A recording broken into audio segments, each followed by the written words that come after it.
Students, good morning. आज हम start करने वाले हैं साइंस का 12th chapter, that is the introductions to acid and base.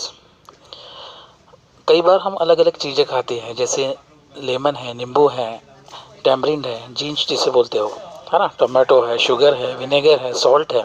आप देखोगे क्या उनकी टेस्ट सिमिलर होती है? नहीं स्टूडेंट्स, है ना। इसमें से कुछ चीज़ें जो है वो खट्टे होते हैं, जिसे हम शुगर टेस्ट कहते हैं। कुछ चीज़ें जो है वो कड़वी होती है, जिसे हम बिटर कहते हैं। कुछ चीज़ें जो है उनको टेस्ट ही नहीं होती है ना। जैसे अगर हम प्योर डिस्टिल वाटर की बात करें तो उसको टेस्ट ही नहीं होगी, है ना। तो ये जो चीज़ें हैं, ये अगर देखा जाए तो on the basis of science के हिसाब से हम देखेंगे तो जो चीज़ें खट्टी होती है उसे एसिड कहा जाता है, ठीक है। तो कुछ चीज़ें कड़वी भी होती है जिसे बिटर कहा जाता है। तो लेमन, टैमरिन, विनेगर, आंवला, ये ऐसी टेस्ट है जिनकी टेस्ट मतलब ये ऐसे सब्सटेंस है जिनकी टेस्ट जो है थोड़ी सी खट्टी है, शुगर टेस्ट है। तो ये क्यों होता है? क्योंकि उनके अंदर एक पर्टिकुलर एक कंपाउंड होता है जिसके थ्रू ये टेस्ट आपको खट्टी महसूस होती है। तो ऐसे सब्सटेंस जिसकी टेस्ट ये शुगर टेस्ट है, खट्टी है, तो उसे हम कहेंगे एसिड्स। ये एसिड हमेशा पानी के अंदर मिक्स होता है, सोल्यूबल होता है, ठीक है। और डेफिनेटली ये करोसिव नेचर भी है। अगर कोई एसिड अगर किसी चीज़ के ऊपर गिरता है तो उसके थ्रू वो मेटल करोसिव प्रॉपर्टी को सपोर्ट करता है।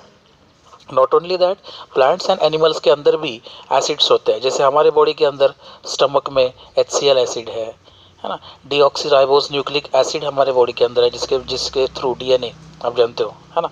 अमीनो एसिड्स हमारे बॉडी के अंदर है। तो डेफिनेटली एसिड हमारे बॉडी के अंदर है, लेकिन एक लिमिटेड अमाउंट्स में। तो ये जो एसिड हमें मिलते हैं फूड स्टफ के माध्यम से, ये कई बार नेचुरल एसिड होते हैं या फिर ऑर्गेनिक एसिड्स होते हैं। और इस एसिड्स को वीक एसिड कहा जाता है। ऐसा नहीं कि केवल वीक एसिड ही रहेगी, कई एसिड ऐसे होते हैं जो कि काफ़ी स्ट्रांग होते हैं, है ना। जैसे H2SO4 है, सल्फ्यूरिक एसिड है, हाइड्रोक्लोरिक एसिड है। ये इतने स्ट्रांग होते हैं स्टूडेंट्स कि ये हमारे बॉडी के ऊपर अगर गिर जाते हैं, स्किन डैमेज भी हो सकती है, स्किन जल सकती है, इतने वो डेंजरस होते हैं। सल्फ्यूरिक एसिड मतलब H2SO4, हाइड्रोक्लोरिक एसिड मतलब HCl, और नाइट्रिक एसिड मतलब HNO3। तो ये जो एसिड है इन्हें मिनरल एसिड्स भी कहा जाता है। और ऐसे ऐसे जैसे मैंने बोला कि ये अगर डेंजरस है तो डेफिनेटली हमारे लिए हेल्थ के लिए भी हार्मफुल है ना। तो ऐसे समय पे लेबोरेटरी में तो कई बार कॉन्सेंट्रिक एसिड का भी इस्तेमाल किया जाता है, लेकिन मैक्सिमम डाइल्यूट एसिड का इस्तेमाल किया जाता है। ये डाइल्यूट एसिड कैसे बनाया जाता है? तो जो कॉन्सेंट्रिक एसिड है उसमें थोड़ा थोड़ा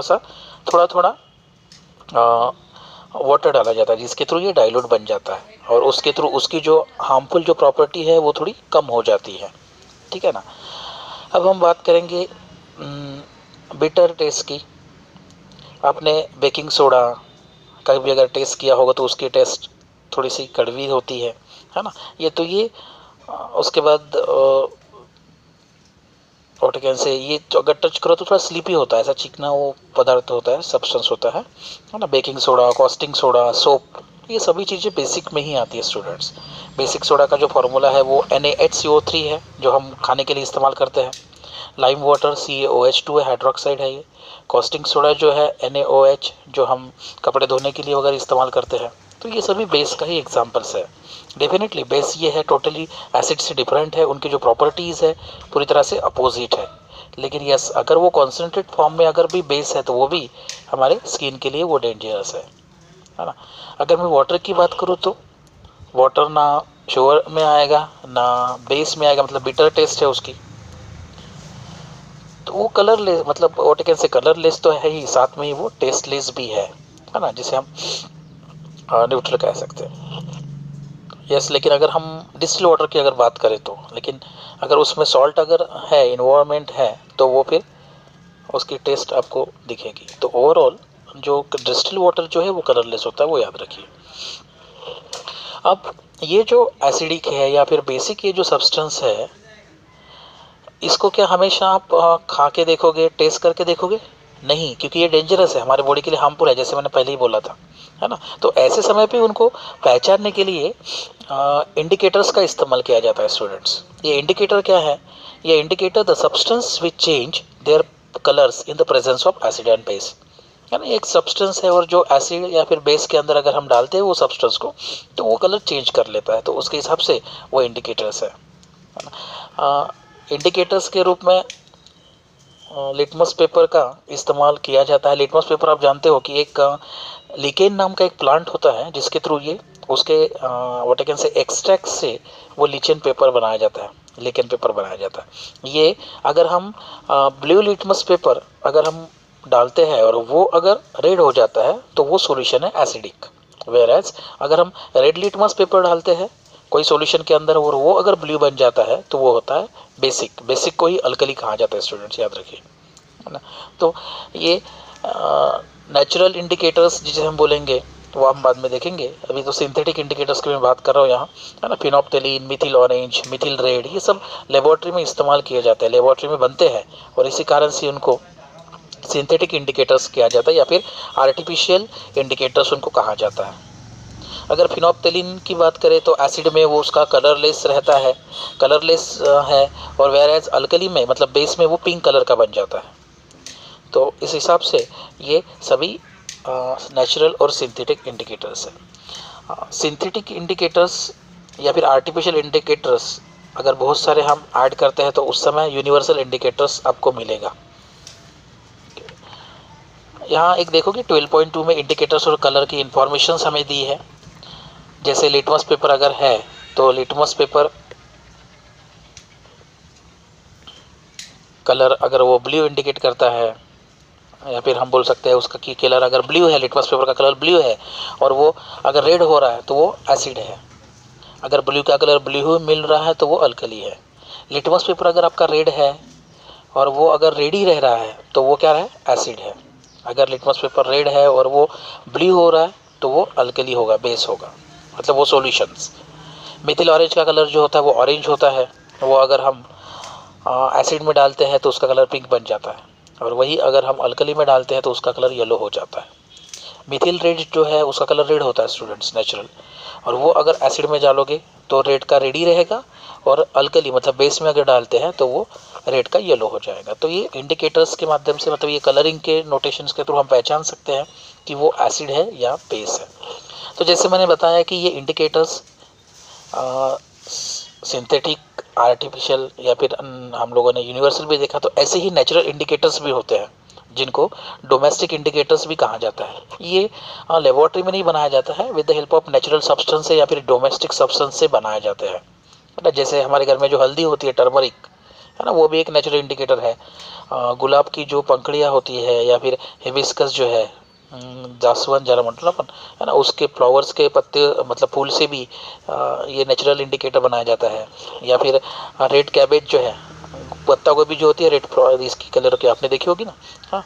या फिर रेडिश, टोमेटो, ये सब, इनसे भी हम डोमेस्टिक इंडिकेटर्स बना सकते हैं। तो ये इसी का ही एग्जांपल्स है, टर्मरिक, रेड कैबेज, रेडिश, उसके बाद टोमेटो, हिबिस्कस, रोज़, ये सभी एग्जांपल नेचुरल इंडिकेटर्स है।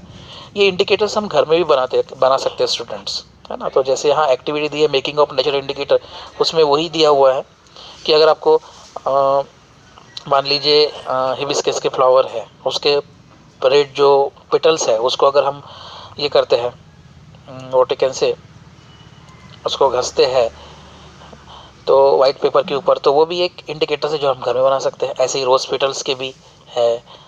टर्मरिक पाउडर अगर है, पानी में थोड़ा सा मिक्स करोगे और आप अगर उसमें पेपर डालोगे, फिल्टर पेपर, तो वो भी टर्मरिक मतलब वो भी इंडिकेटर्स का काम करेगा।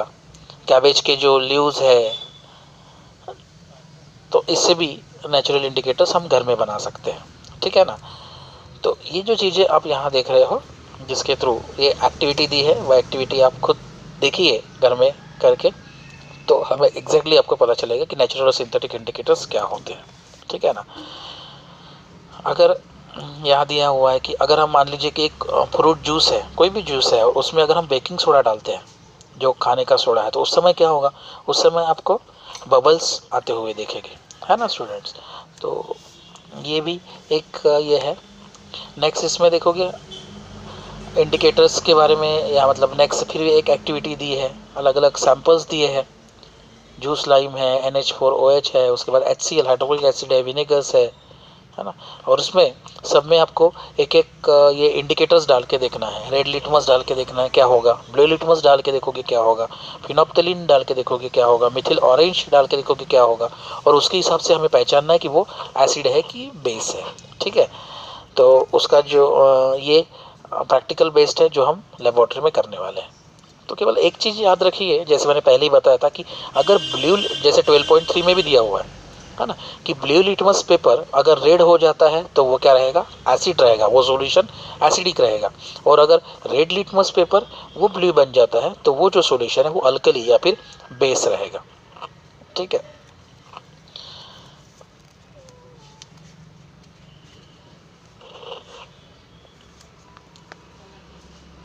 तो आज हम लोगों ने बेसिक एसिड बेस, मतलब हम लोगों ने एसिड बेस के बारे में थोड़ी इन्फॉर्मेशन देखी, उसके एग्जांपल्स देखे, वो कहाँ कहाँ होते हैं वो देखे, उसके बाद इंडिकेटर्स उसके अलग अलग टाइप्स देखे। ठीक है ना स्टूडेंट्स, नेक्स्ट क्लास में हम एसिड और बेस के बीच का डिफरेंस और उनकी प्रॉपर्टी देखेंगे। Thank you students.